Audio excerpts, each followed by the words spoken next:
Cuțu, ce faci, băiatul? Băiatul mic.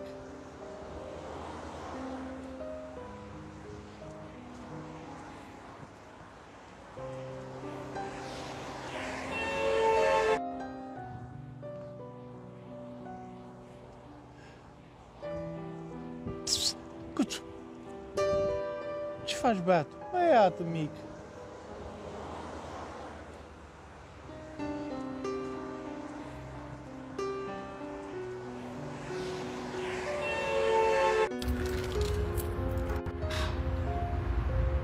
Nu știu ce s-a întâmplat cu el, de ce arată așa. Bună ziua! De când e aici cățelul? De mult timp, da? Dar nu știți ce s-a întâmplat cu... De ce e așa, nu? Dar el e orb? Că așa mi se pare mie, că ar fi orb.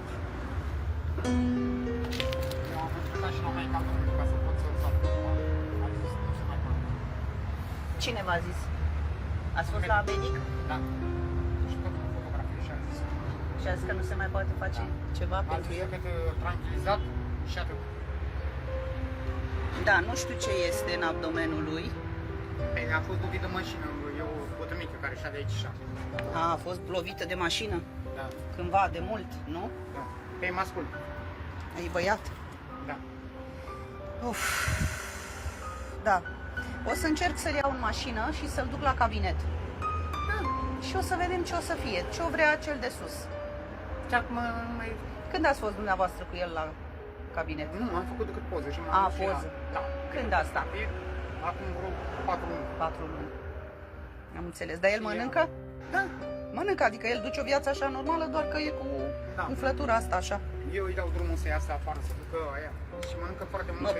Mă puteți ajuta să-l pun în mașină, să aduc mașina aici? Da. Hai, vă rog frumos, că imediat aduc mașina Ar acum. fi...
A fost și ea?